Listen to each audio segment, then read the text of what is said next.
Saudações, auditório, cá estamos para o Girassol Debate desta segunda-feira, 29 de setembro de 2025. Trouxemos o tema Verdade Esportiva versus resultados na alta competição. Que motivos levam os encarregados de educação, treinadores e dirigentes ou gestores a aferir a verdade esportiva? Qual é a principal causa da adulteração de idades no nosso desporto? Quem são os principais culpados da adulteração de idades no desporto angolano? Que implicações tem a adulteração de idades na alta competição? Que danos a adulteração de idades causa aos esportistas? O que é que o nosso país perde com este crime? Estes e outros assuntos serão analisados pelos nossos convidados, nomeadamente José Saraiva, treinador de atletismo, também Erlander Coimbra, treinador de basquete, José Chuma, treinador de handball e Languinha Simão, treinador de futebol. Saudações a todos e sejam bem-vindos. Boa noite. Boa noite. A todos os ouvintes. Todos os telespectadores. Telespectador. Eu caio sempre nessa. O vício em que tocamos da rádio, não é? Este debate de verdade esportiva versus resultados na alta competição. Para já, vamos encontrar soluções, obviamente, Irlanda e Coimbra, mas quem são os principais culpados do atual quadro no que diz respeito à adulteração de idades, embora, naturalmente, haja outras situações que põem em causa o rendimento em alta competição?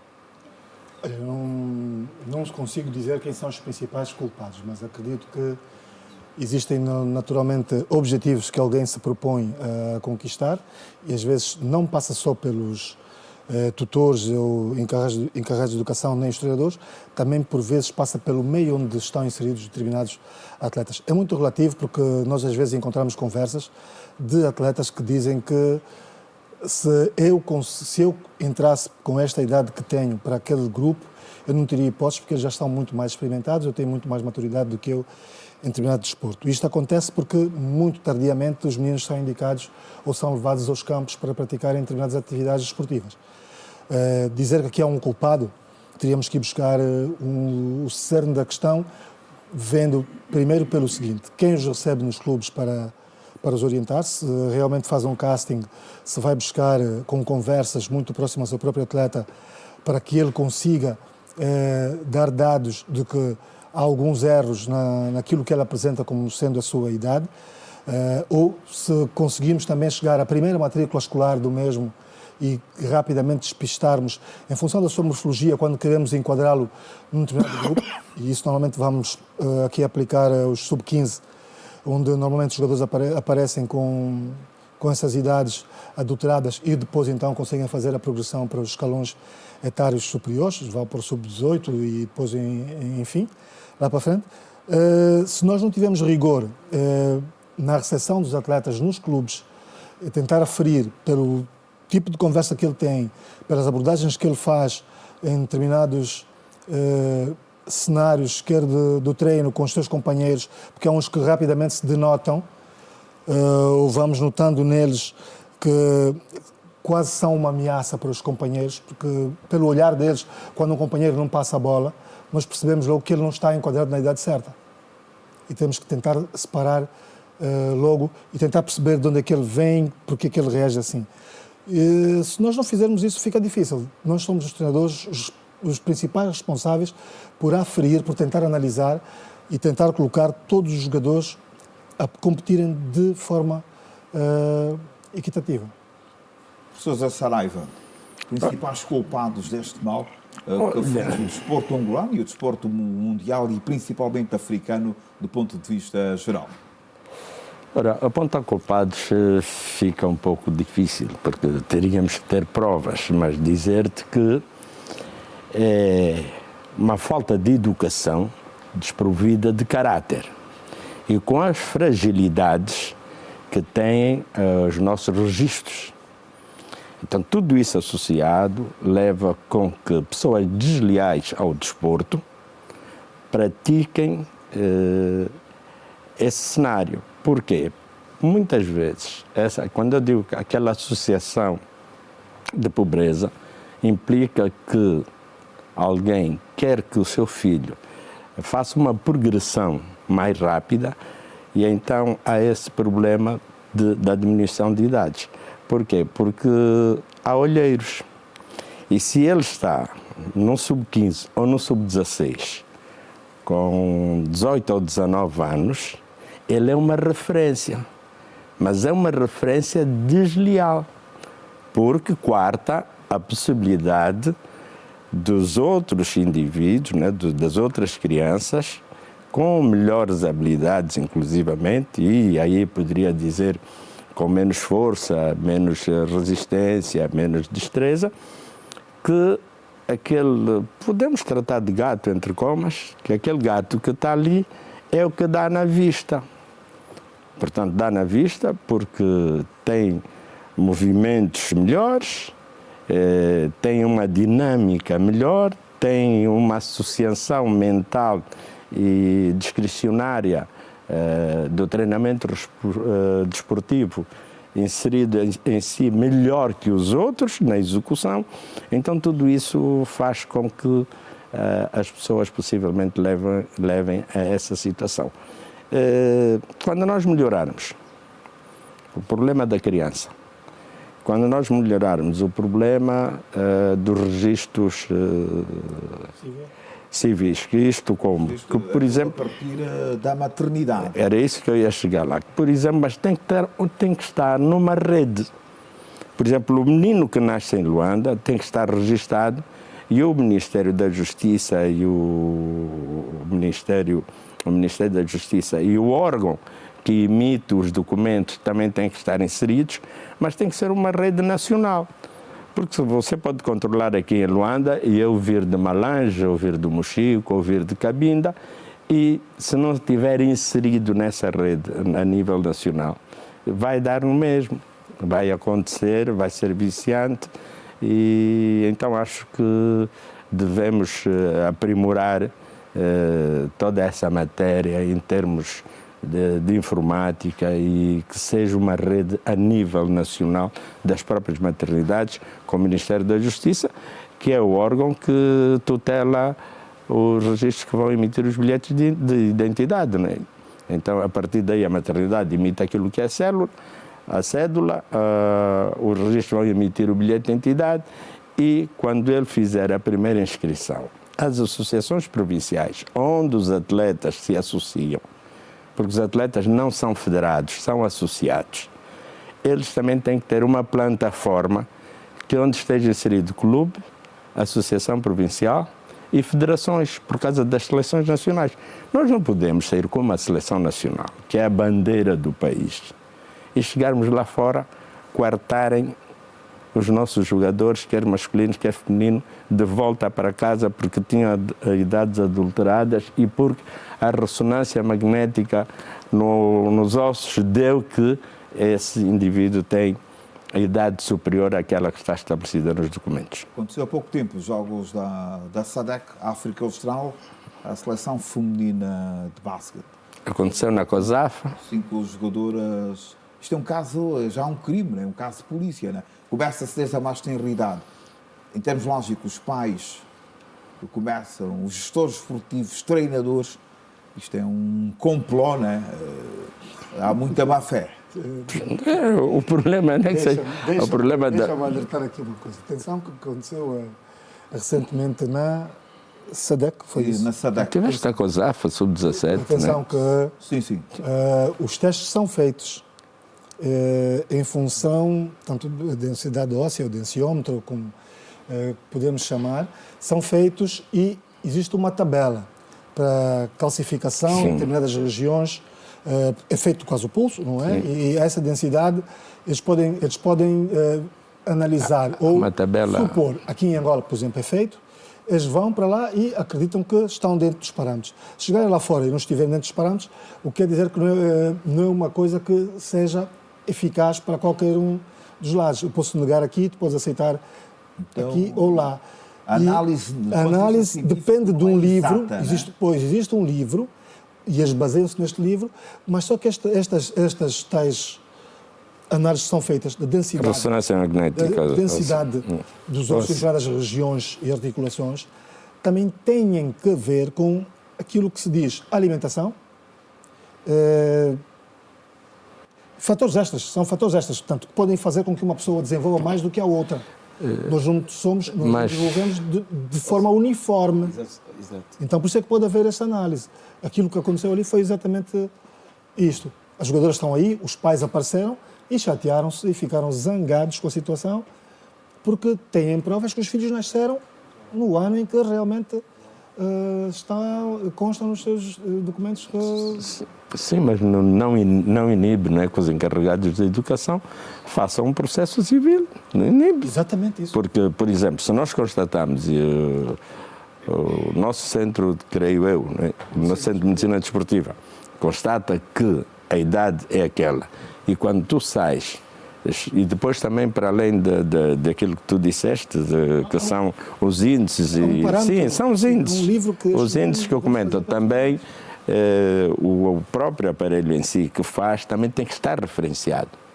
Tem que estar referenciado qual é a marca do aparelho, tem que estar referenciado. Posto isto, e se nós sabemos que não é verdade aquilo que eles lá disseram e trouxeram os nossos atletas para aqui, nós temos que recorrer, porque nós criamos ansiedade, stress, questões mentais, frustração, atleta. A própria basquetebol, futebol, as federações angolanas podem reclamar. Sim, pode. A organização dos jogos da SADC, né? Acho que sim, e que devia, porque nós criamos traumas. Não se sabe se foi feito. Está bem, porque nós criamos traumas nos jovens e nas jovens. Emocional dos Sim, é um problema de ansiedade, de stress e da própria rejeição dos outros colegas.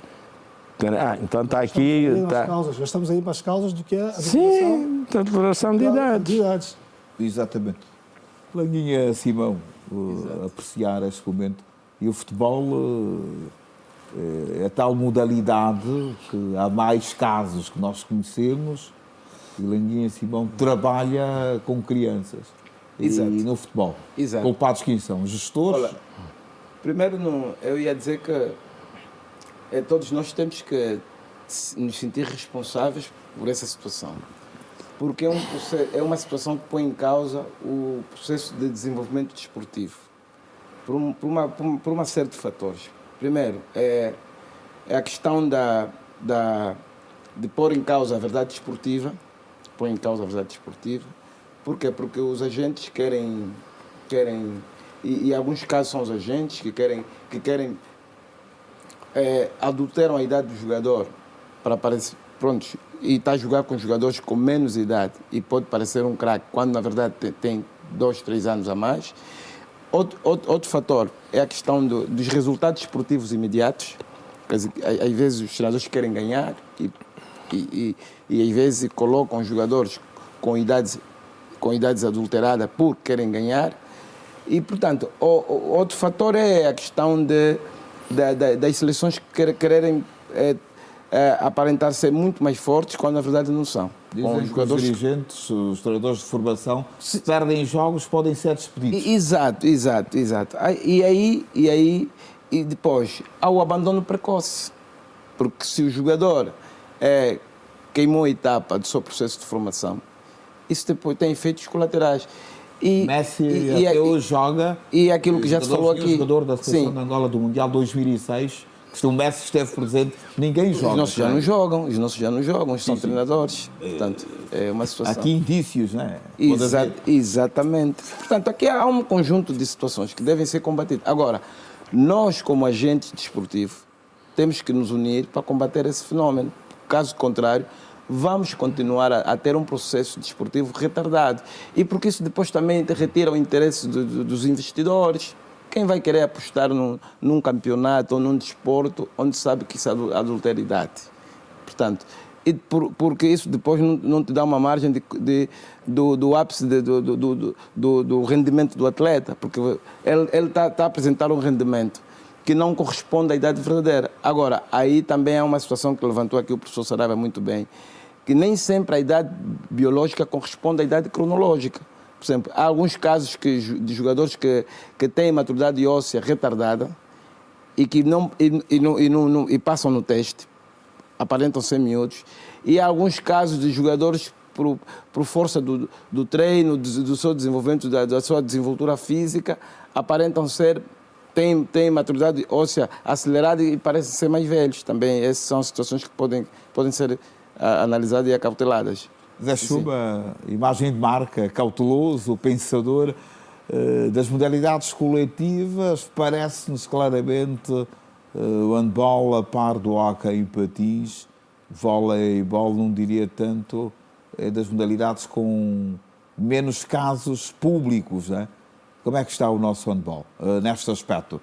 Verdade esportiva e adulteração de idades e alta competição.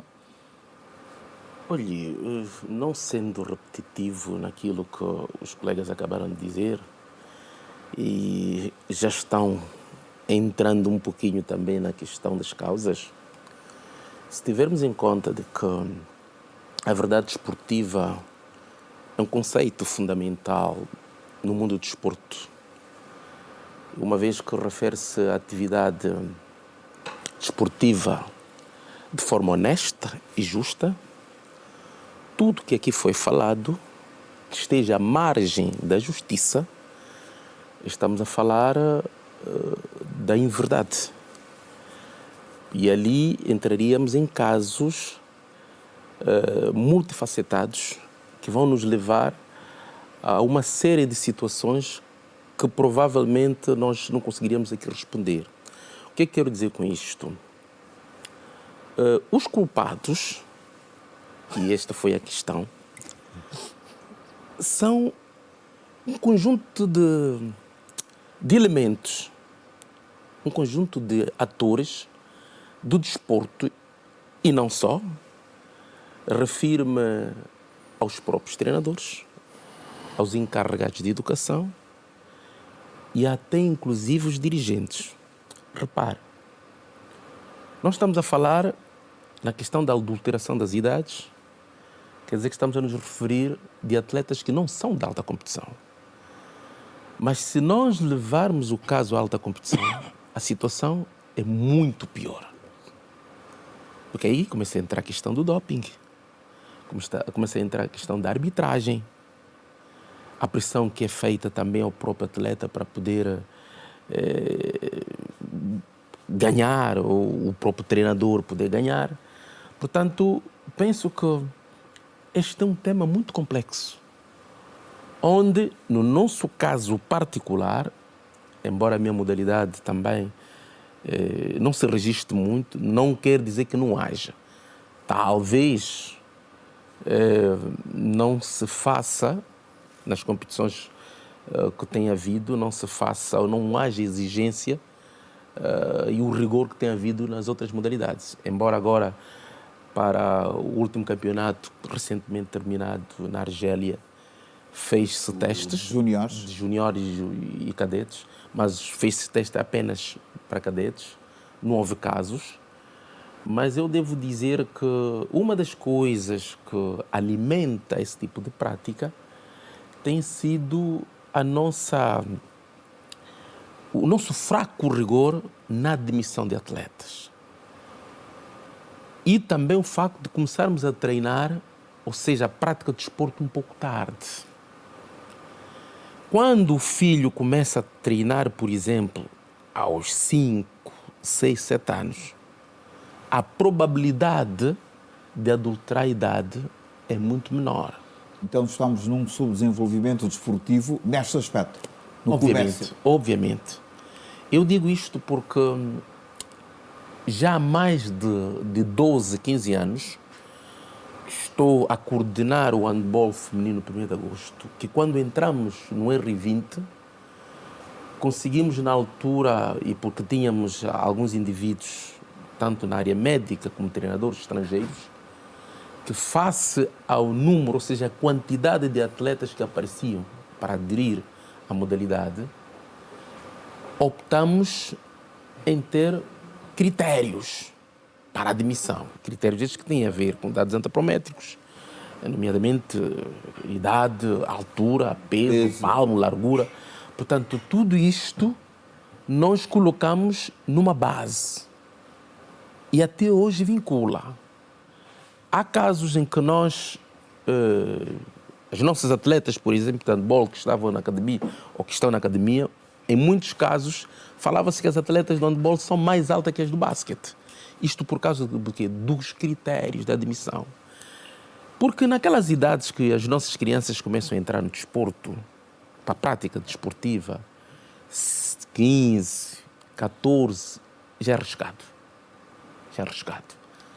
Já agora, Erlander Coimbra, isto é um caso que quem deve resolver isto? Federações, é um caso de polícia, tem em causa também o país, né? A alta competição, como disse muito bem o professor José Schuma, como pôr fim a casos desta natureza que não ajudam nada. Isto no que diz respeito às idades, depois vamos falar do doping, resultados viciados e outras práticas nada abonatórias. Eu acredito que a seleção, ou o critério de seleção dos atletas, tem que passar por várias etapas e os treinadores têm que ser responsáveis por conseguirem aferir ou avaliar os jogadores em função daquilo que eles apresentam, quer como dados, documentos, quer com documentos e também com aquilo que eles fazem como prova de terem realmente aquela idade. Isto é com conversas, porque nós sabemos que os jogadores que normalmente adulteram as idades são reservados e poucas vezes falam sobre o seu passado, porque eles vivem numa constante mentira. Então há um receio de tocar em determinados assuntos. Então é necessário que o treinador, quando estiver a fazer a recepção dos atletas, consiga conversar com eles, saber dos pais, saber quantos irmãos têm, saber onde é que foi a primeira escola, ir até o local da escola. Quando há interesse num jogador, realmente que se note que tem as medidas, a antropometria toda de um jogador que poderá vir a ser realmente uma grande estrela em qualquer desporto, o treinador vai até a escola onde fez a primeira matrícula e vai saber se realmente foi esta idade que ele apresentou lá no clube. Mas será que os treinadores, nesta altura, têm esta pedagogia, esta paciência? Só não fazem porque não querem, porque os clubes têm muitos treinadores. Pode não ir o treinador principal, mas quando se recebem jovens sub-15, pelo menos, os treinadores têm que saber, têm que conversar com os pais, saber nas escolas, saberem as notas destes meninos, se estudam ou não, e depois, com frequência, irem tentando a cada um deles fazer surpresas, para saber o que é que eles realmente fazem, fora do local de treino. Porque eles podem ser muito bonzinhos no treino e em casa serem muito malandros. Então há que saber realmente com quem estamos a lidar.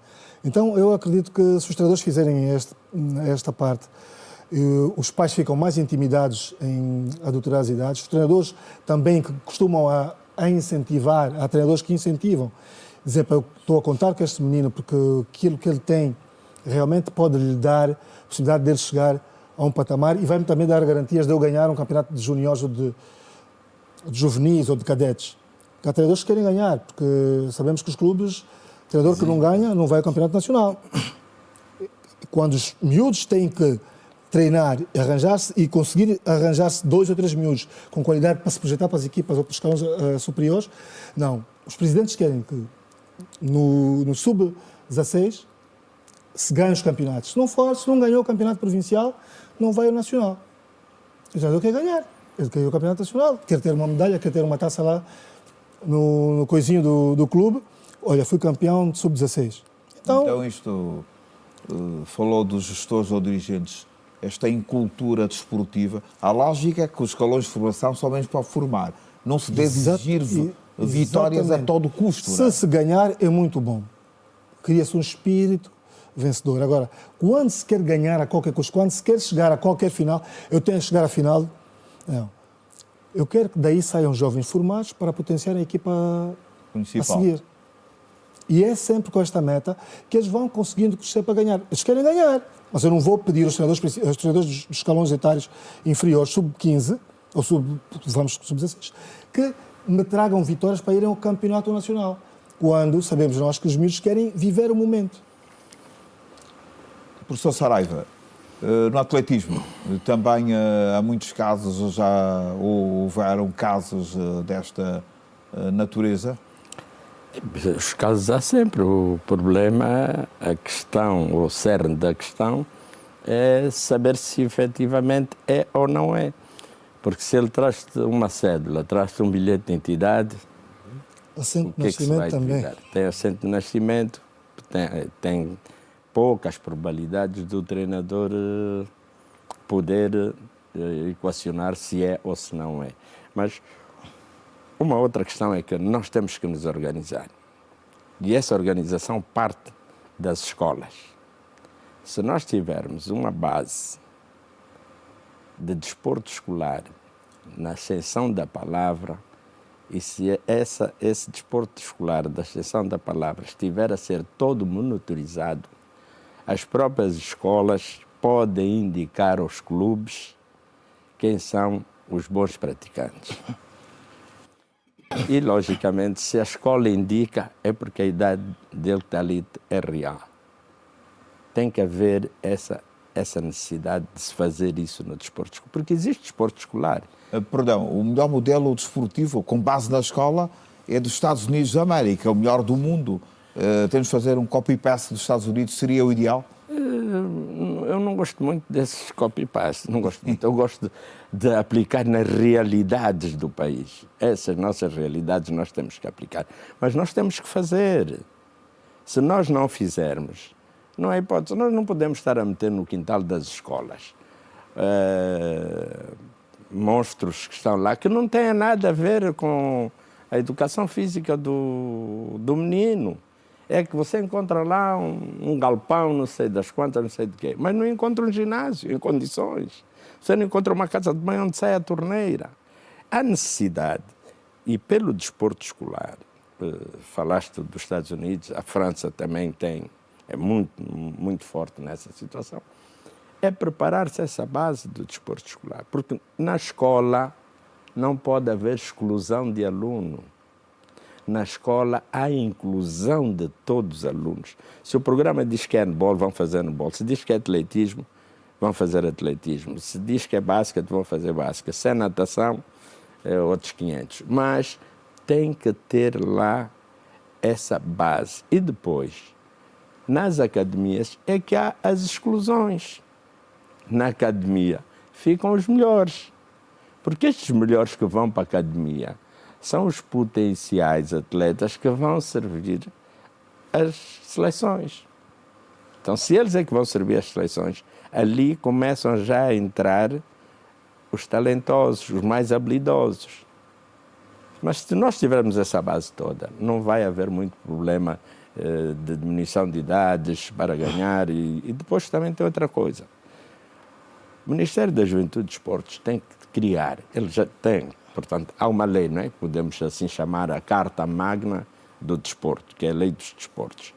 Mas tem que criar uma Carta Magna para a execução do desporto, onde ele diz que de X a X idade as crianças só vão fazer recreação, porque alguém tem que tomar conta deste futuro.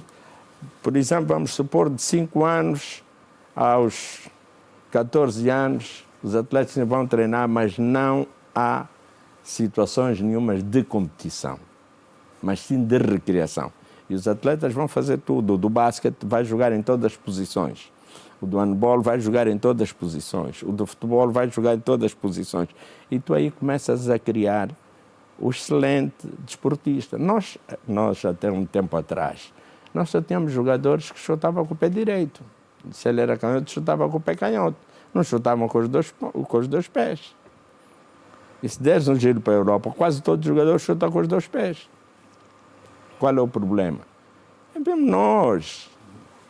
Nós é que temos que fazer as coisas bem. E nós é que temos que adaptar a nossa realidade. Se nós adaptarmos a nossa realidade, eu não compreendo. Nós temos muitos quadros, não é? Estudaram, agora com as faculdades de motricidade humana que abriram agora, melhor ainda, com os institutos de educação física. Então, esta massa pensante que sai desses institutos faz o quê? Tem que começar a trabalhar E depois não tem que esperar só dizer assim, não, porque é o Ministério da Juventude e Desportos. Não, ele faz o projeto dele. Vai a muitos projetos da juventude.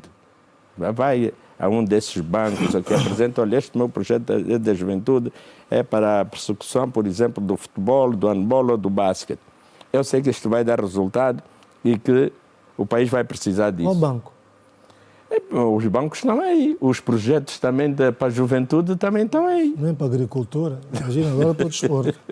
Então, se nós fizermos isso, nós vamos lá e não vamos estar aqui com problemas da adulteração de idades, com certeza absoluta. Espero que os bancos estejam a ouvir. Eu vou levar o meu projeto num desses bancos aí. Mas, Osvaldo, Sim, da Suma. eu acho também que, e isto por experiência própria, conheço casos de atletas que na escola tinham uma identidade, tinham um documento, e quando veio para o desporto tinha outra. Tive colegas até, inclusive, nessa situação. Isto para dizer o quê? Que o problema da questão da adulteração da idade não pode estar nem na escola, nem no clube. desporto. Não. Desde a altura que você permite um cidadão ter duas, quer dizer, já estás a dar possibilidades de adulteração.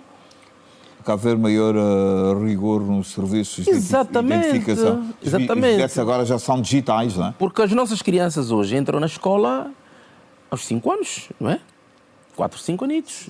Pode ser 5, 6. Mas quando entender a entrar no desporto, ou quando a criança começar a adquirir gosto pelo desporto e começar a incomodar o pai, porque quer dizer, a maior parte dos casos, eu estou na formação e sinto isto, não são os pais que levam as crianças para praticar.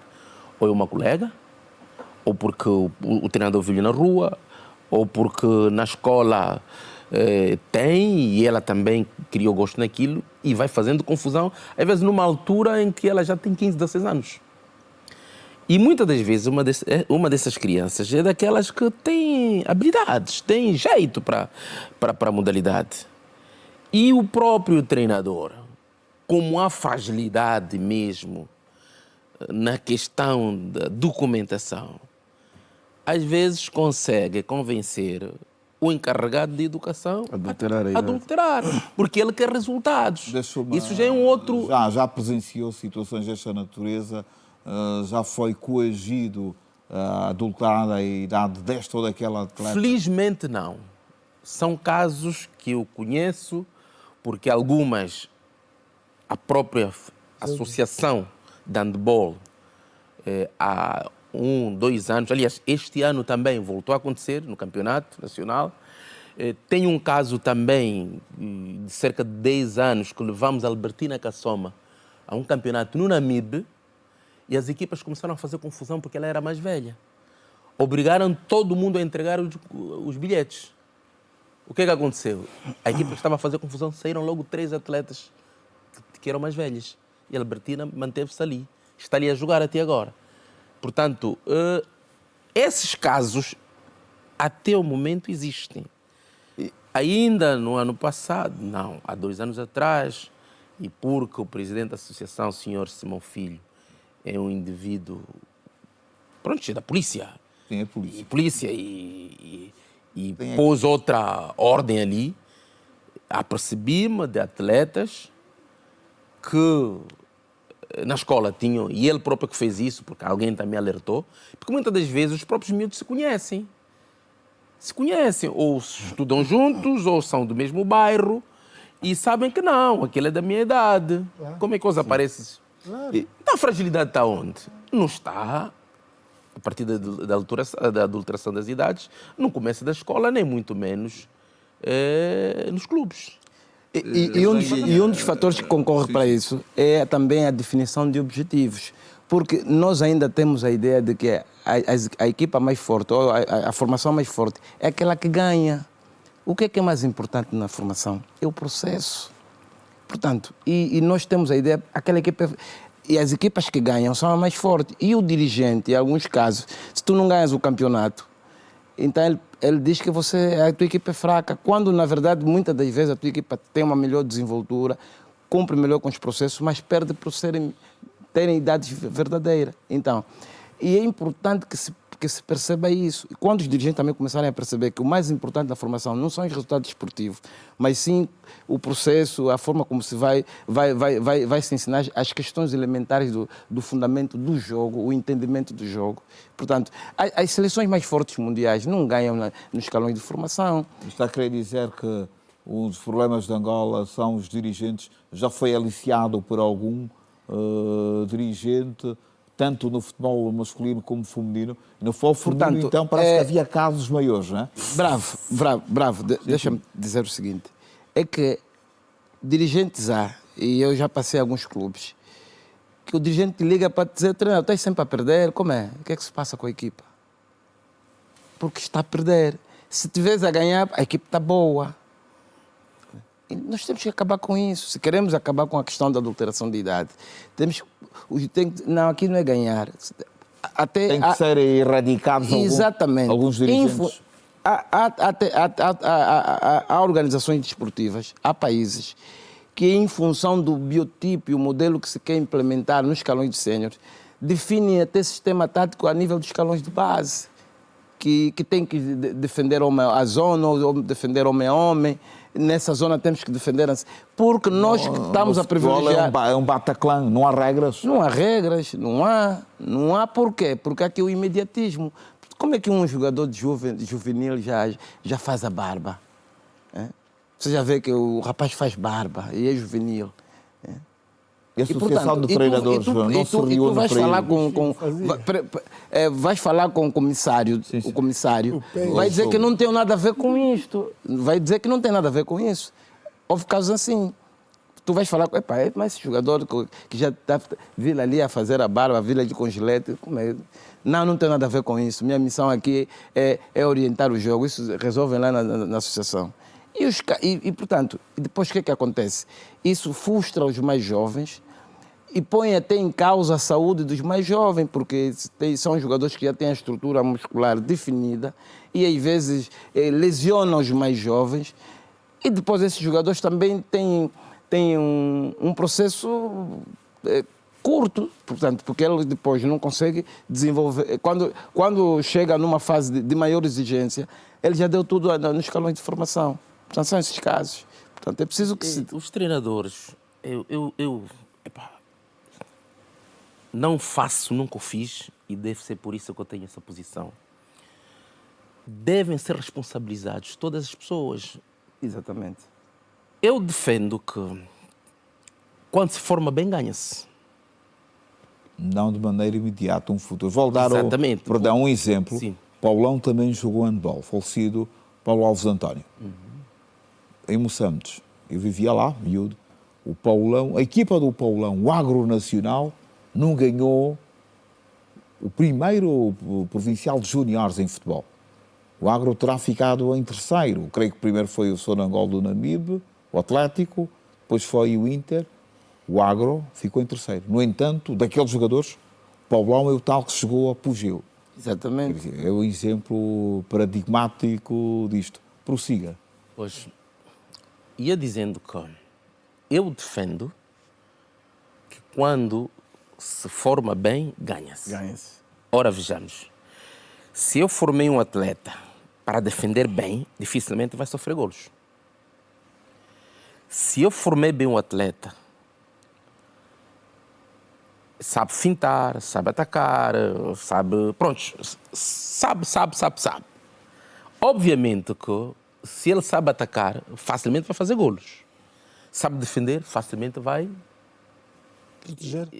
Proteger-se.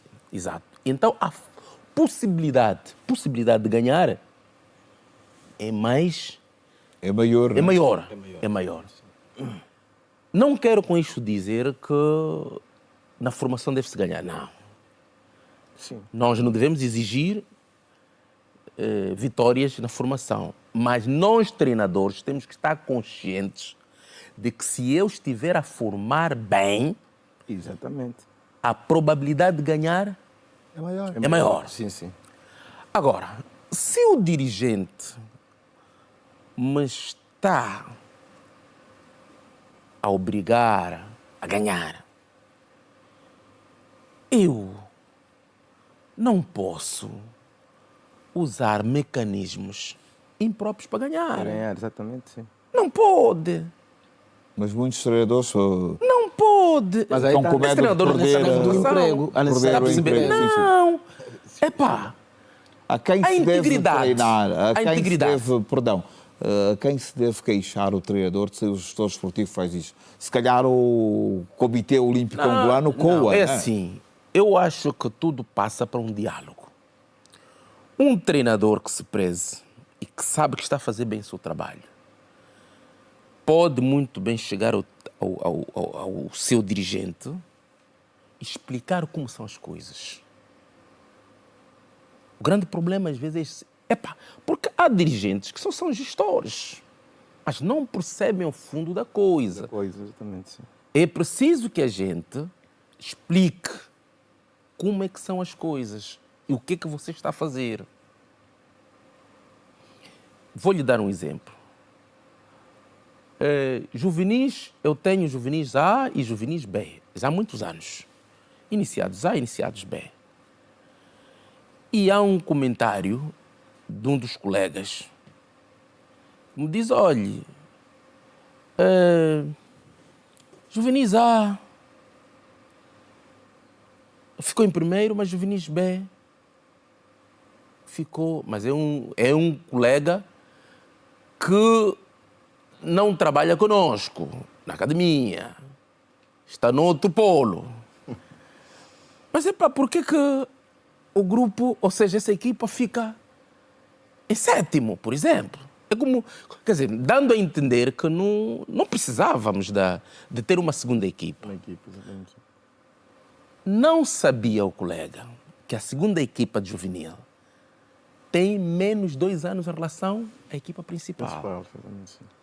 Quer dizer que sempre que a equipa de júnior, o juvenil A, passa para júnior, são essas que entram para o escalão, ou seja, no mesmo escalão, mas entram para o grupo a seguir. Este é o segredo, 2 anos atrasados para ganhar os campeonatos na formação. Por isso é que nós estamos há cerca de 15 ou 20 anos em todas as finais, das quais 80% ou 90% a gente ganhou. Isto no handball feminino. No handball feminino. Em África e no 1º de agosto?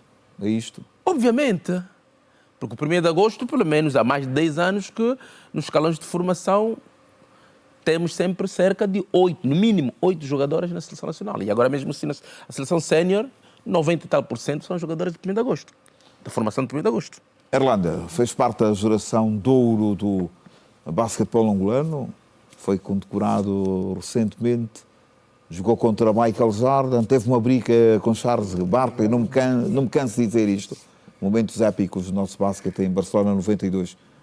No seu tempo, também havia desses casos. Como é que o professor Vitorino Cunha reagia à adulteração de idades?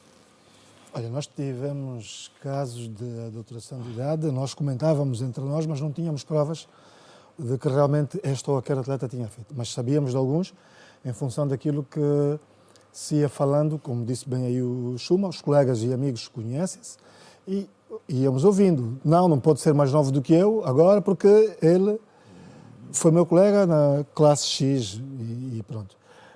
Mas quando chegamos a sénior já fica difícil se identificar, porque eu só joguei a juvenil e depois joguei a sénior, nunca joguei a júnior. E eu sei que havia esses casos ali.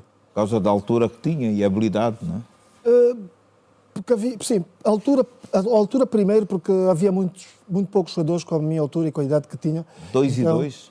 Não, na altura tinha 1,97m, 98. Então, rapidamente fui promovido pelos diferentes treinadores que tive. Tive na ERTA o Agostinho, o Costa e o Raimundo, depois tive o treinador o Cao, e depois fui para o 1º de agosto e sempre estive a jogar entre os séniores e pronto. Então já havia estes problemas de idades e, como disse também aqui o Linguinha Simão, e é a verdade que existe, nós notamos que ao queimar etapas e não receberem aquilo que realmente precisam no pico de desenvolvimento, os atletas, quando estão no sub-15, precisam de cargas específicas para aquela sua idade e para desenvolverem os seus músculos, acabam por desistir muito cedo, porque acabam por contrair lesões, vem a frustração, vem tudo isto, e ficamos poucos. Ficamos poucos. Já tivemos situações em que vamos à festa de um amigo e ele tem um bolo e depois vem o pai traz o outro bolo, ele tem 30 anos. E nós estamos a pensar que temos todos a mesma idade.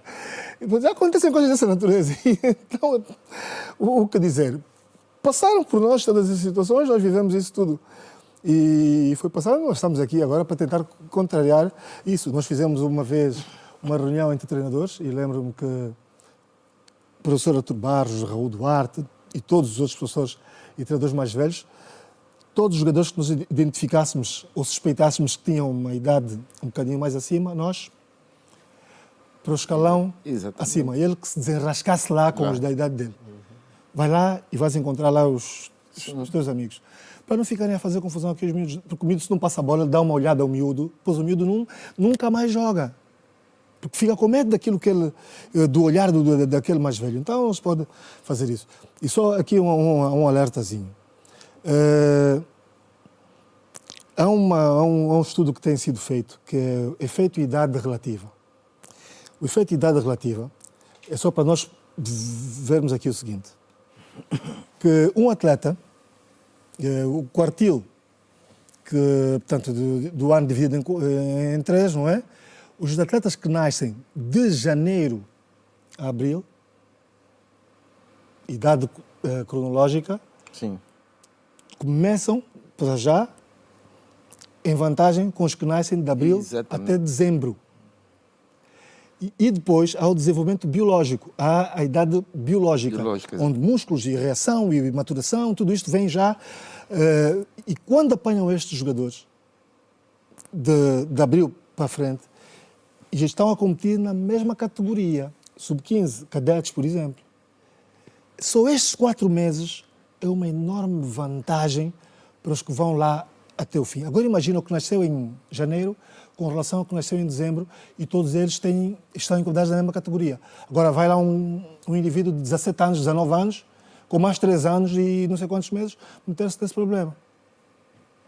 Estamos a ver aqui a diferença. Se do mesmo ano já há 11 meses, se formos do 1º de janeiro a dezembro, já há 11 meses de diferença que faz um enorme estrago naquilo que é a reação, velocidade e os testes em todas as áreas do desenvolvimento físico. Agora imaginemos nós, entra lá um mais velho de 19 anos.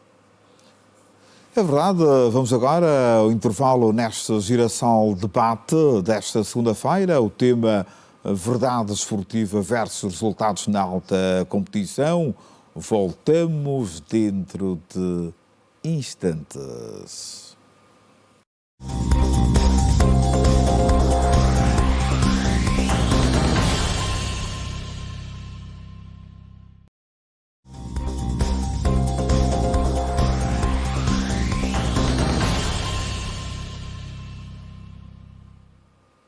Estamos de volta com um debate verdade esportiva versus alta competição, com os nossos convidados, Erlander Coimbra, comentador de basquete, treinador também, José Saraiva, treinador de atletismo, Languinha Simão de futebol e também José Chuma, treinador de handball. Ganhou muitos títulos pelo 1º de agosto, agora está já de um tempo esta parte nas seleções nacionais, sempre com títulos e apuramentos para os mundiais.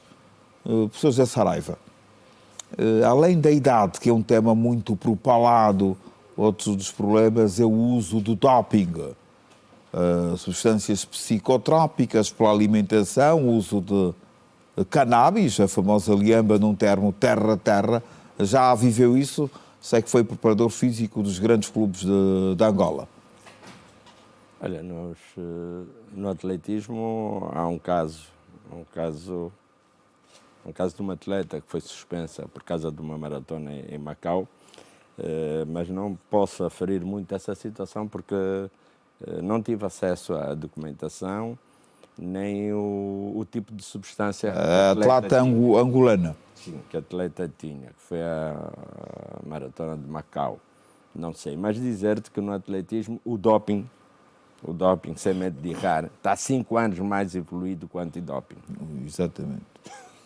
Isso não é. Tu pega, às vezes, agora, estas grandes marcas canhão, como nós dissemos na gíria, dentro do atletismo, e não vão se deixar muitas dúvidas, né? Ali há qualquer coisa que põe os atletas a correr uns mais que os outros, e como estão muito mais evoluídos, muitas das vezes é difícil. Os testes primam muito pelo teste da urina, e quando têm algumas dúvidas é que fazem o teste de sangue, fazem um hemograma para ver, mas em Angola eu não estou em querer que haja algum treinador, a não ser que seja um médico muito expert na matéria, que possa colocar uma substância a um desses atletas, porque nós sabemos que há substâncias que são induzidas no indivíduo, estão lá a fazer a sua maturação, o atleta está a treinar, não há nenhum problema, vai aos testes, também não há nenhum problema, e depois, na hora certa, portanto, o atleta está sob o efeito da droga, e também há mascara-se. Pode-se mascarar. É onde eu quis chegar. A antiga RDA tinha a história olímpica, fala disto. A própria Rússia já foi muitas vezes acusada. Agora E a está China? agora com o problema. Na China. A China, também os fundistas da China que passaram aí há uns 20 Os e atletas poucos anos. do Mão. Não, agora, por exemplo, nós estamos a ver que a Rússia não está a competir. Já havia casos que tinham sido que o descobertos. Comitê Antidoping descobriu, e então houve esses problemas. Mas o doping vai existir sempre. Senão o desporto fica sem sensacionalismo. Vai. O Usain Bolt. Pode ser descoberto daqui a anos? Pode à vontade. Nós sabemos que o Usain Bolt tinha um problema qualquer na tiroide. E que foi submetido a uma intervenção cirúrgica. Para não crescer mais. Sim. Ele chegou a 1,96 m. Mas foi a partir daí que também, anos depois, o Usain Bolt apareceu. E também é preciso ver que em Beijing o Usain Bolt cravou 9,58, salvo erro. Exatamente, 9 segundos 58 centésimos. 58 centésimos. E nunca mais o Usain Bolt cravou 9,60. Nunca mais cravou abaixo de 9,75. Por quê? Se é um atleta que está em seleção, se é um atleta que está em competição, e nisso a IAF é muito rigorosa. A IAF é muito rigorosa nisso, porque a IAF começa a seguir os atletas que pontificam a partir, por exemplo, de juvenis. Há um menino agora nos Estados Unidos da América que corre muito, já está a ser monitorizado, mas só que parece que agora ele quer deixar o atletismo para ir jogar futebol americano. Então, se for jogar futebol americano, vai ser um potencial, porque tem muita velocidade. E nós vemos agora os tempos das atletas femininas, são tempos de bradar os céus. E aqui, entre nós, os atletas que já treinou, os clubes, porque há histórias, né? Fontes que escudam-se no anonimato, que os jogadores geralmente quando estão nos clubes, os tais energéticos, há quem que ali põe sempre uma substância proibida, de segunda a quinta-feira, ou de segunda a quarta, na quinta-feira, na sexta e no sábado, outras substâncias para mascararem a presença da substância que é dopante ou proibida. Que é proibida. Não, isso faz-se, mas é isso que eu estou a dizer. Cá em Angola eu não conheço nenhum indivíduo que faça isso. Eu fiz um curso de doping, portanto, um seminário de doping, mas onde o professor Zopa ensinava nesse seminário as fatalidades que o doping podia causar. Você dopa com eripoetrina, por exemplo, vai acontecer isso. Você dopa com estantinazazol, vai acontecer aquilo. Você dopa... Então, portanto, era um seminário que poderia ensinar a dopar, mas a dizer o que é que poderia acontecer com as causas que poderiam acontecer com o atleta. Não sei cá em Angola se há alguém a trabalhar com esse composto químico, é preciso ver, porque agora com substâncias, espinafre, moringa, beterraba... Substâncias naturais. Essas naturais, pode sim senhora, pode-se fazer coquetéis que podem dar uma mais-valia na performance do atleta. Isso pode-se fazer, mas não são substâncias proibidas. Já agora, Languinha, Simão, futebol, fala-se muito. Tivemos um caso, Yambacha, infelizmente não teve no Mundial por causa disto, né? Um caso mais propalado, mas sabemos, né? Exato. Há muitos.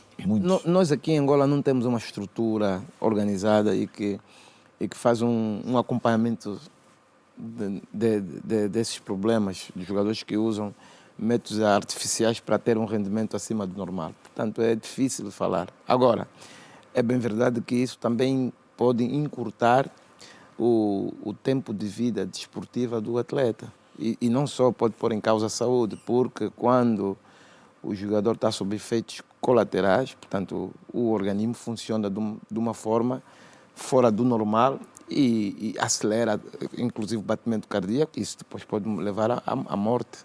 Portanto, temos que ter em conta isso. E depois isso também vai falsear resultados. Portanto, quando a gente falseia os resultados, isso depois põe em causa também os investidores, a competição em si pode perder algum interesse. Portanto, é importante que começamos também a fazer o controle antidoping no futebol. Aqui de formação, a nível de futebol não se faz, mas era importante que se fizesse de formas a aferir até que ponto os jogadores jogam com base nas suas qualidades, porque repara Muito que os nossos jogadores... Nós não temos doping.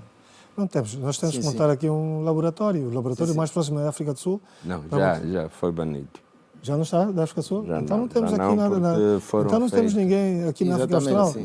sim. Foram feitas algumas provas e o laboratório deu como negativas e estavam positivas, então o da África do Sul Para se montar baniram. são mais de 10 ou 12 milhões de dólares para se montar um laboratório. A África do Sul também não estava em condições. Era o mais próximo Portanto, que tínhamos. no teste que a Agência Internacional de Tempo fez a eles, mandou substâncias, mandou sangue, mandou amostras, umas dopadas, outras não dopadas, e eles deram todas elas como não dopadas quando estavam também lá.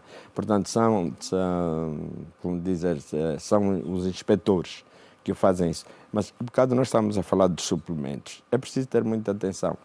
Deve-se usar os suplementos que têm o selo de garantia Exatamente. que não tem doping. Exatamente. Agora, quando se compra essas substâncias, e depois essas substâncias não deviam ser vendidas por vender. O Serviço Nacional de Saúde Pública devia estar em cima disso, ou em conjunto com... Usa-se muito nos ginásios, não é? Porque quando ela não tem o selo de garantia, que é isenta de qualquer substância proibida, se o indivíduo tomar aquele suplemento, e logicamente que se tiver uma substância proibida, vai dar positivo.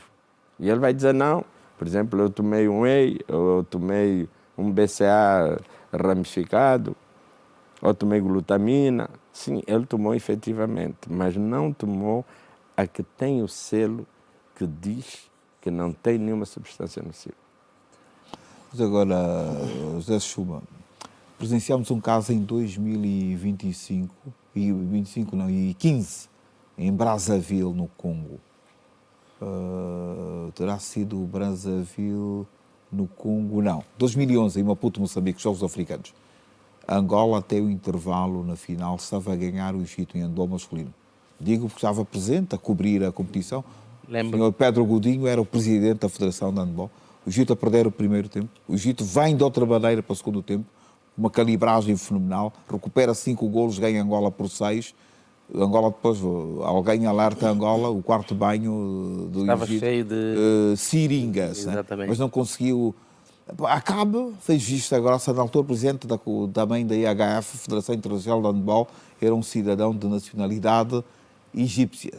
Não, até agora continua sendo. Continua a ser, então. Está lá muito Eles é que controlam as federações. Nós fomos para lá enquanto jornalistas, vimos, de facto, uma das coisas que Angola ia ganhar o jogo. Para nós estava ganho, né? Foi um dia triste para o fair play do nosso É continente. verdade. Por acaso, uma situação que foi muito badalada naquela altura.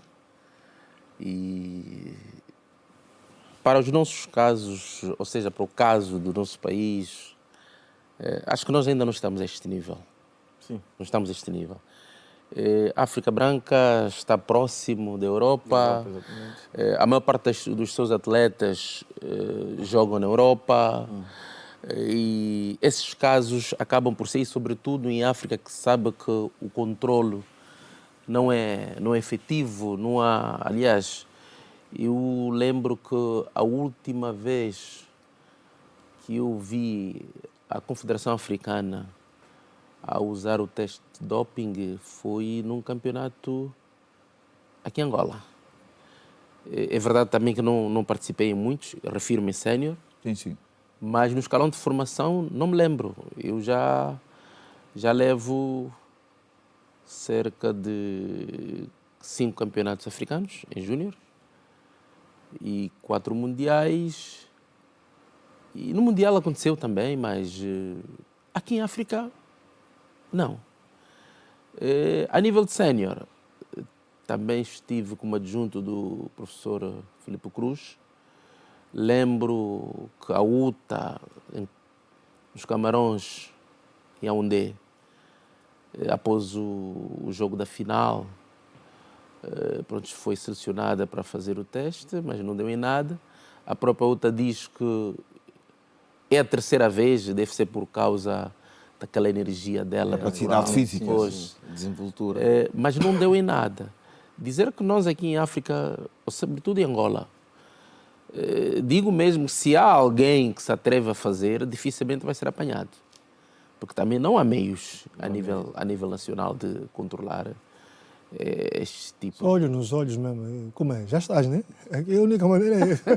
Aqui fala-se muito Na veracidade dos factos é complicado. do uso de cannabis, Realmente. né? A famosa liamba. Fala-se muito. Fala-se muito bem. E a cannabis está em determinados sítios em que é permitida porque pela urina, pelo cabelo e pelo hemograma não acredito, mas urina e cabelo consegue-se detectar. Diz que na NBA há jogadores que fazem uso e parece que é normal, não se toca muito no assunto, porque também se eles exceder muito, acaba por não conseguir ver bem ali as dimensões do ar. Então acho que deve haver Que é a droga mais natural do mundo. Dizem que há um certo controle sobre isso. Nós vimos aqui o Dundão, foi chamado para fazer 3 vezes, creio. 2 ou 3, mas eu já esperava que fizessem isso. Eu esperava que fizessem isso, porque não é normal. O tempo que ele fez de jogos, 7 jogos, se não estou em erro, de 10 minutos por cada período, que lhe dá uma média de quase de 33, 34 minutos por jogo, com a intensidade que ele sempre jogou, eles haviam de chamá-lo. Mas aquilo só acusa mesmo é treino e vontade de querer ganhar. Não havia de dar nada. Eu sabia que eles iam fazer o teste, porque não encontravam respostas para a dinâmica que ele levava, Exatamente, sim. levava para o campo.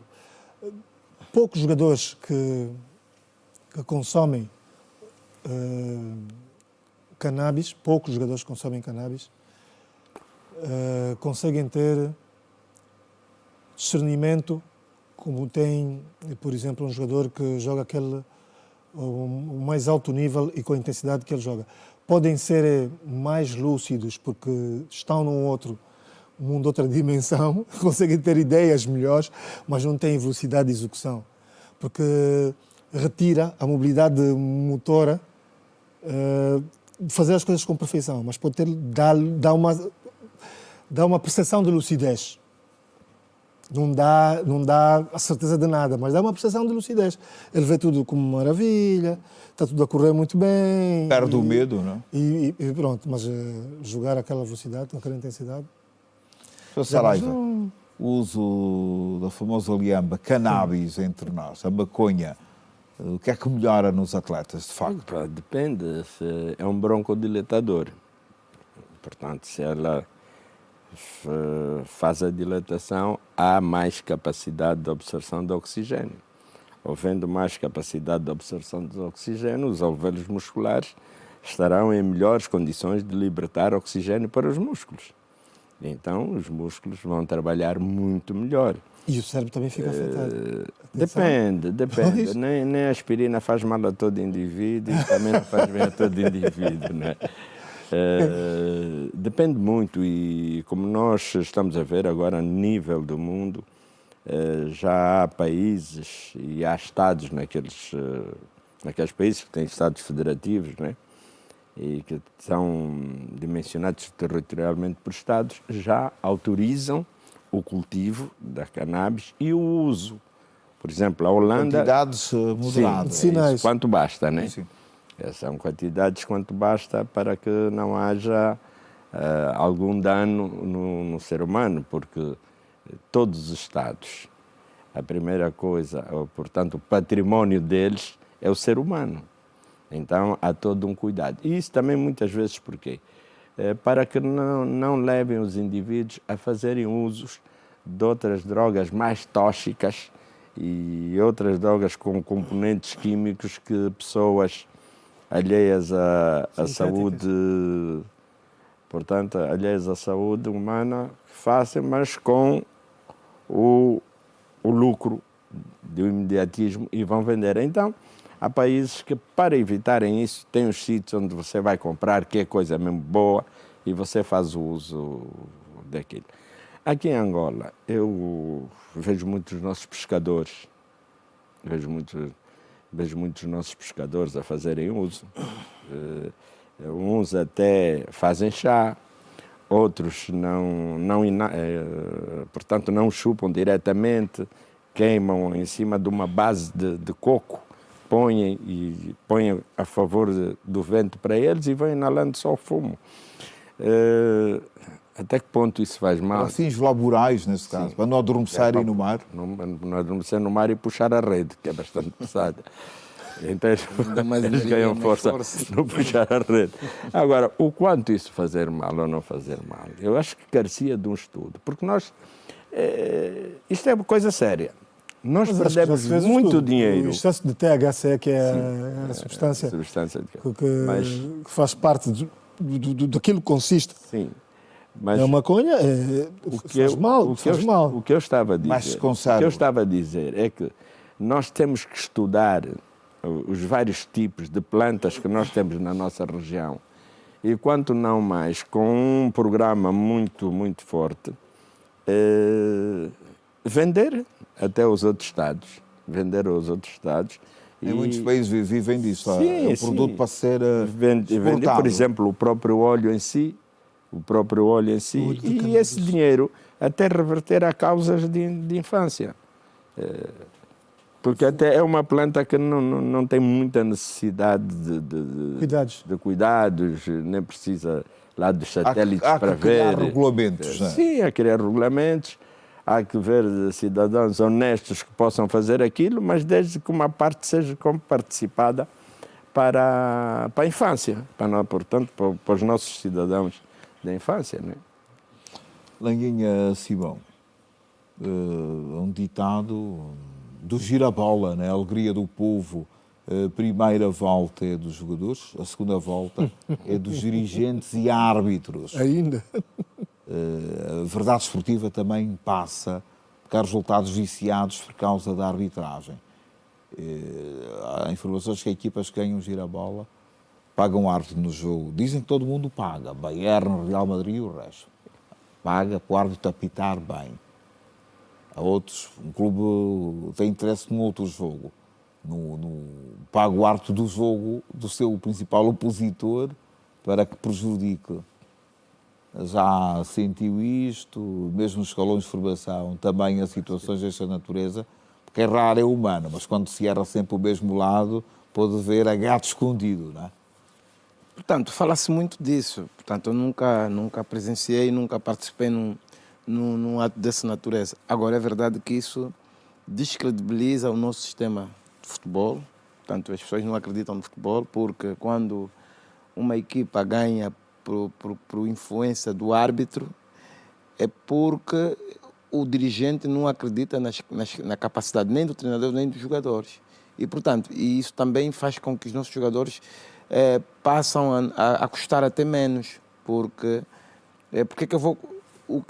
O que é que O dirigente vai pagar, vai outros investir. dirigentes vão pensar o seguinte, ou os outros países vão pensar, por que é que eu vou buscar um jogador em Angola de uma equipa que anda a pagar os árbitros? Portanto, eu acho que a verdade esportiva é um dos pilares do desporto. Portanto, as equipas têm que ganhar por força do seu trabalho, do esforço e da competência dos jogadores e de todo um trabalho que se desenvolve ao longo da semana e não enveredar por outros caminhos para conseguir resultados desportivos. Portanto, são resultados imediatos e que depois não nos trazem credibilidade e por outra, afugenta os adeptos. Os adeptos depois não vão ao campo, o campo ficam às moscas. Porquê? Porque É o caso do girabola. Sim. Então, se a gente já sabe que há ali desigualdade de critérios e os árbitros aqui assumem um papel fundamental na questão da verdade esportiva, porque muitas das vezes tem um comportamento que condiciona uma equipa em detrimento de outra. E eu pergunto, então se nós temos uma equipa, por exemplo, que tem um orçamento alto, há jogadores a ganharem 5 ou 6 milhões, por que essa equipa e o dirigente que paga esse dinheiro ainda paga o árbitro para ganhar o jogo? Então, por que ele paga esse dinheiro aos jogadores? Portanto, é uma equipa que tem um salário de 100 mil e ainda é prejudicada. Portanto, aqui é uma situação muito falaciosa. Portanto, temos que pensar, se nós queremos valorizar de facto o espetáculo e queremos tornar o futebol e o desporto, de um modo geral, rentável e que tenha alguma credibilidade, então a verdade esportiva é um fator fundamental para que se garanta a competição e que no futuro possa se tirar jogadores e que possam amanhã também jogar na Europa e em outras competições. Isto é um caso de polícia, isto é crime. Na Itália, a Juventus já deixou a divisão por causa disso. É crime, descredibiliza as instituições, atenção, as instituições também aí ficam envolvidas nisso, quer dizer, põe em causa todo um sistema desportivo. Quando não há verdade esportiva e quando as pessoas começam a desconfiar dos resultados que se constroem durante o jogo, isso põe em causa, mancha o sistema desportivo. Portanto, se calhar como o Estado é que tem estado a pôr dinheiro no futebol, as pessoas não estão preocupadas.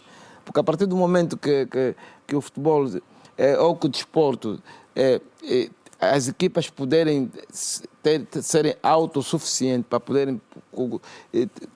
poderem trabalhar e ter rendimento, isso não pode acontecer. Mas eu ainda não isso entendi não pode uma coisa. acontecer. Quem vai ter com... Os árbitros é que vão ter com os dirigentes ou os dirigentes é que vão ter com os árbitros? Eu quero saber quem é que costuma fazer esse... O árbitro vai dizer, se não me deres, vais perder, ou o dirigente é que vai e diz, eu quero ganhar e vou-te dar. Eu ainda não entendi quem é o culpado no meio de tudo isso.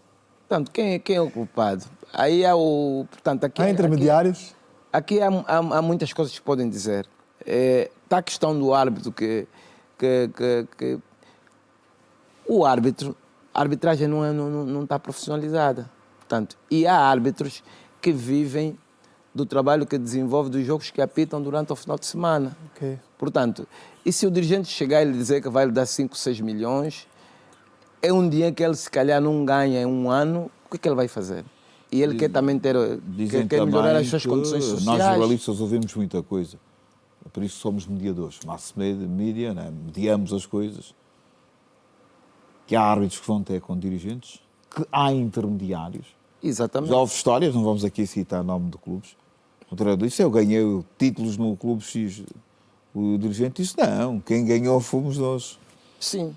Então, Zé Suma, uma famosa expressão, as pessoas não gostam muito de utilizar, nós também não. Vamos citar quem disse. Um senhor que foi diretor nacional de desporto, Vítor Giovati Barros. Sim, sim. Uma vez disse uma frase que é célebre e mítica do desporto angolano. E vou referenciar. Vítor Giovati Barros disse: o desporto em Angola é uma mentira. Por causa da inverdade desportiva. Concorda ou já passou este tempo? Ele terá dito isto nos anos 90, fim dos anos 90, por aí, dos anos 2000.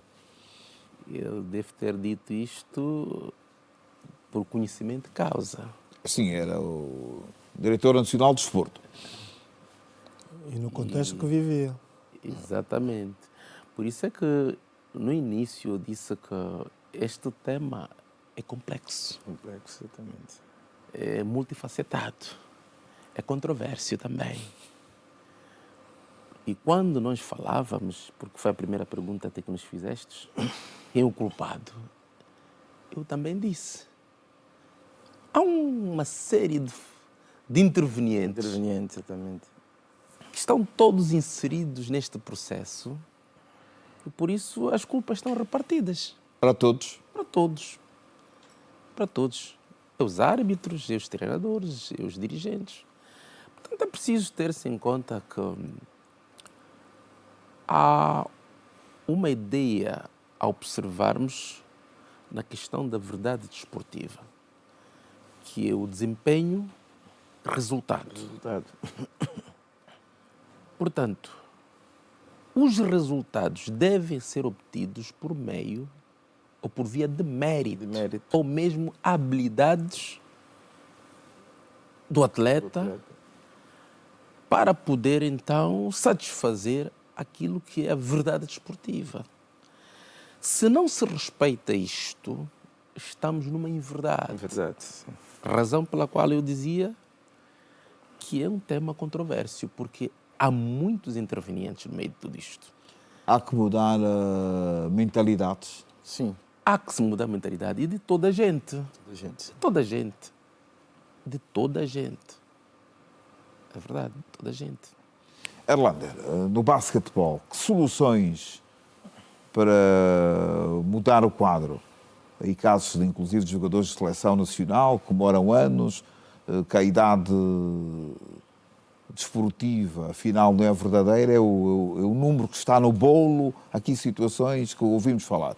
Como mudar esse quadro que afeta aquilo que é a imagem do país? Eu acredito que nós temos é que começar a cadastrar cada vez mais cedo os atletas. Já se falou aqui sobre O desporto escolar.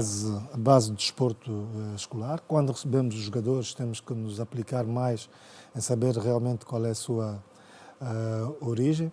Melhorar também a qualidade de treino para evitar que depois os jogadores acabem por ficar dispersos e sem saber o que é que realmente estão a fazer, porque quando a qualidade de treino às vezes também não é boa e não faz com que os jogadores que normalmente do sub-15 não podem estar pressionados para fazer as coisas sempre de maneira perfeita. Nós temos que perceber quando é que eles têm que realmente estar inclusos no treino até levá-los à perfeição e também tem que haver espaço para eles conseguirem ainda divertirem. Se não se divertirem lá, eles estão pressionados com os resultados, acaba por fazer com que alguns se percam e saiam dali. O basquetebol fica bastante complexo. Nós termos, por vezes, por exemplo, Schuma disse que no handball tem lá duas equipas, né? A equipa A e a equipa B, em cadetes, não é? Sim. O basquetebol fica muito, muito difícil. Para além do espaço e das horas que tens de ter para conseguir filtrar, porque com base no número de jogadores, quanto maior for a base, maior possibilidade tens de escolha. Exatamente. E se nós não tivermos uma base ampla, não conseguimos escolher muitos jogadores. Para evitarmos que se continue a cortar as idades, a duração de idades.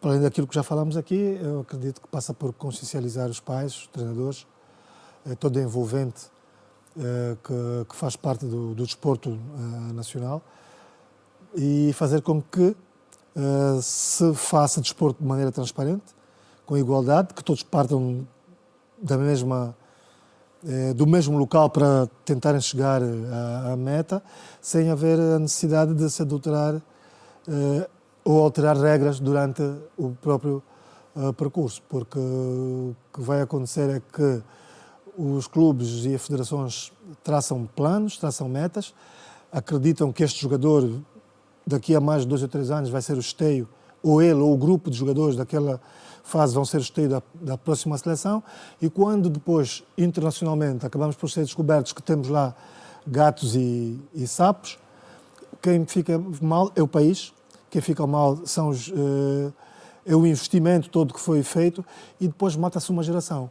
Porque se eu colocar um miúdo de 15 anos e que já tem 17 ou 18 a jogar no escalão de 15 anos, quando eu estou à espera dele, depois de 2 ou 3 anos, para que dê o salto de passação de honras, se é descoberto que afinal não tem aquela idade, o que acontece? Toda aquela geração de 3 anos atrás morreu porque eu investi nele, ou neste grupo daqueles jogadores, e aqueles todos desapareceram porque não foram tidos nem achados, desinteressaram-se porque os mais fortes fisicamente eram o que chamavam a atenção, e acabaram por depois ser descobertos que eram mais velhos.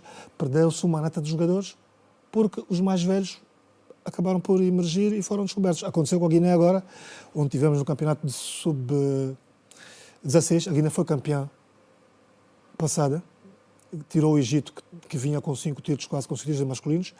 A Guiné foi o campeonato do mundo de sub-16. A Guiné agora, quando foi, Angola ficou na 7ª posição, infelizmente. A Guiné foi e ficou sem 4 ou 5 jogadores.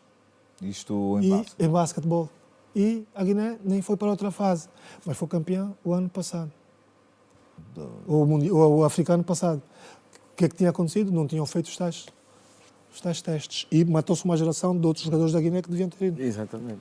José Saraiva, isto é um caso de polícia, as autoridades esportivas, judiciais, o próprio Comitê Olímpico Angolano, COA, tem que intervir, porque é o Comitê Olímpico que forma os gestores esportivos. E o fair play de Pierre de Fredi, o Barão de Coubertin, está ali, não é? O mais importante é competir e não vencer. O grande problema que se põe, além desse problema, é que o indivíduo queima etapas, né? Ele já queimou etapas, e quando ele queima etapas há um fenómeno que é a compensação e a subcompensação. Portanto, que é a recuperação do atleta. O atleta, quando treina, queima o glicogênio muscular. Pode ser que ele, na fase da subcompensação, ele esteja com glicogênio negativo e não positivo, e vai receber outra carga. O que vai acontecer nesse indivíduo que adulterou a idade é que, enquanto os outros vão recuperar em 72 horas, se não tiverem suplementos para recuperar, seja o bom sono. Hoje já não se prima muito pelas 8 horas de sono, prima-se pela qualidade do sono, a boa alimentação, e os suplementos vão recuperar em 48 horas. E esse indivíduo, portanto, com esse aporte todo, ele vai recuperar acima das 72 horas. Isso significa dizer que, se 3 dias depois tiver um jogo, esse indivíduo vai para o jogo ainda em fase de recuperação. Então não vai render a mais-valia desportiva e, consequentemente, tirou o lugar de outro jovem que está na idade da verdade e que não foi por causa dessa situação. Então eu volto a dizer que é fortalecer mesmo o Ministério da Justiça, que fortaleça lá onde emitem as certidões, os assentos e os bilhetes de identidade. Maternidade, primeiro. Não é ele que fortalece, ele que sabe. Ele sabe. Se ele vai à maternidade, pais, faz uma rede. Os filhos saem da maternidade sem qualquer documentação, porque os funcionários desta área não estão presentes.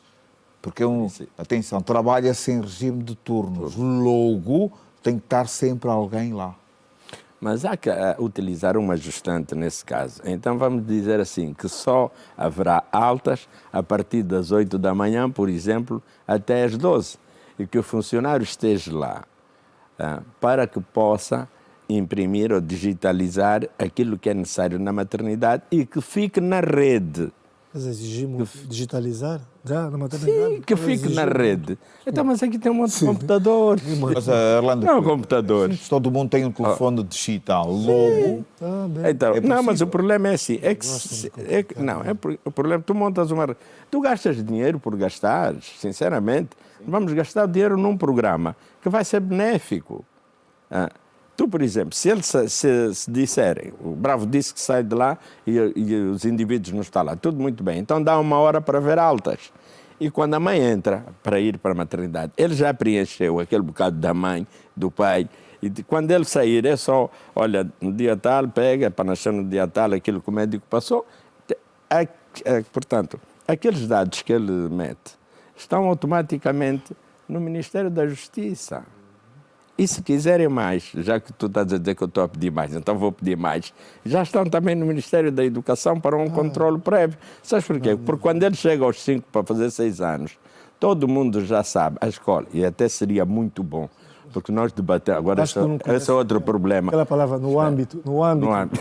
Nós debatemos agora com muito problema das salas de aula e possivelmente seja por não haver uma questão de estatística, porque se isso fosse feito, tu sabes que no ano tal vais ter X crianças com a idade escolar e que vais ter X salas de aula para estudar. Quer dizer que tens mais uma valia. Um plano diretor para o controle master plan, da taxa de natalidade. Um master plan e tu vais ter tudo, vai-te servir para várias coisas. Vai-te servir para o desporto, vai-te servir para a saúde, vai-te servir para o próprio Ministério da Educação. Tu tens ali o controle todo, que a necessidade é de se montar uma rede a partir das maternidades para o Ministério da Justiça. Zé Suma, o handball.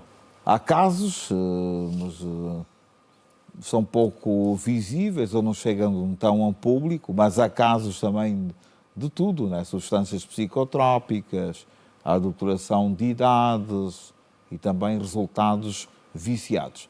Como combater este mal? Deve haver.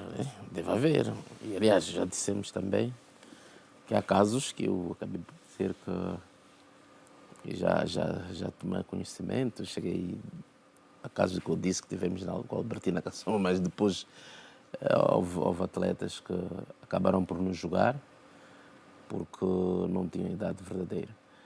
Mas é aquilo que dissemos, né? Aliás, já foi dito. Como acabar com este fenómeno? Responsabilizar as instituições, aquilo que o Saraiva disse. Eu acho que começa por aí. Começa por aí.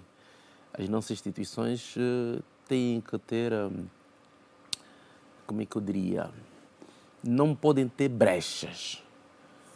Não pode haver possibilidade de um cidadão ter mais de um documento.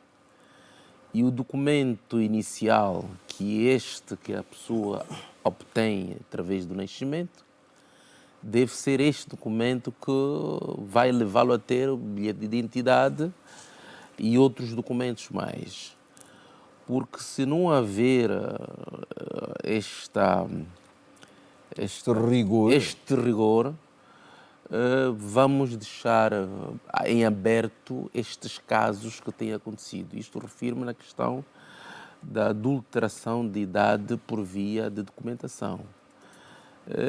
No caso da questão de doping, também já dissemos aqui, embora Angola seja um país com poucas referências nesta situação, ainda bem,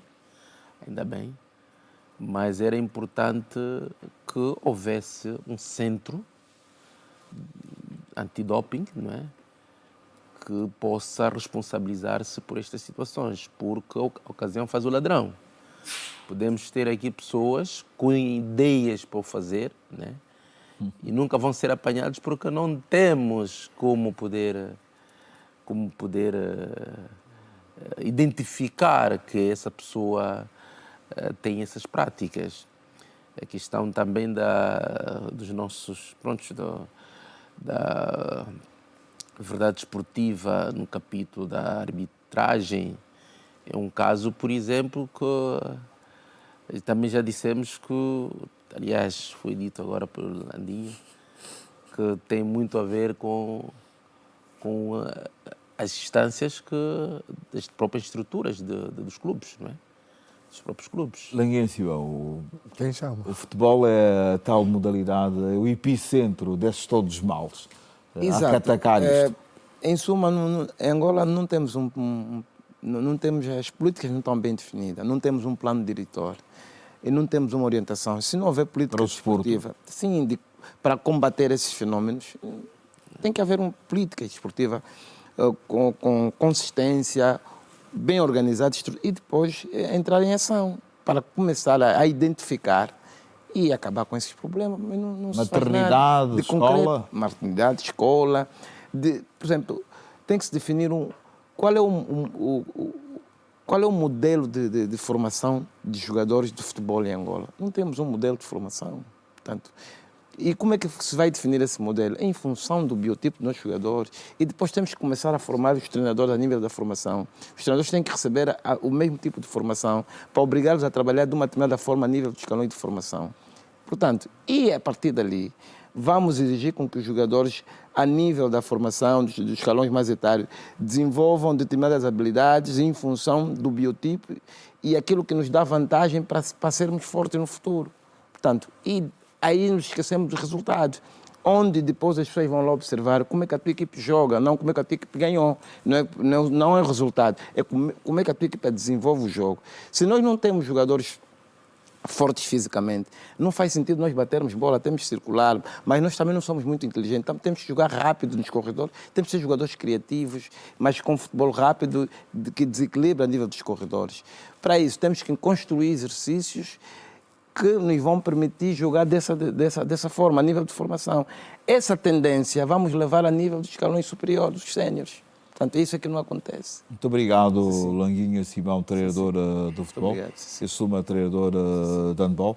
Tenho o melhor resultado de sempre do handball africano em mundiais. 6º lugar no Campeonato Mundial de Juvenis. Júnior. De júniores, muito obrigado pela correção. É fera. Erlander Coimbra, um fenómeno do nosso debate, que jogou contra Michael Jordan. Obrigado, boa noite. Nos últimos 90. Professor Saraiva, um dos maiores preparadores físicos sempre do nosso do nosso desporto. No atletismo é o senhor que mais trouxe atletas de alta competição para São Silvestre. Muito obrigado aos 4. Estamos a fechar o Girassol Debate desta segunda-feira, que abordou o tema verdade esportiva versus resultados na alta competição. Foram um painel de convidados muito interessante. Voltaremos na próxima segunda-feira com mais um Girassol Debate. Rede Girassol, o futuro é agora. Jornalismo diferenciado com critério e profundidade analítica é conosco. Um forte abraço.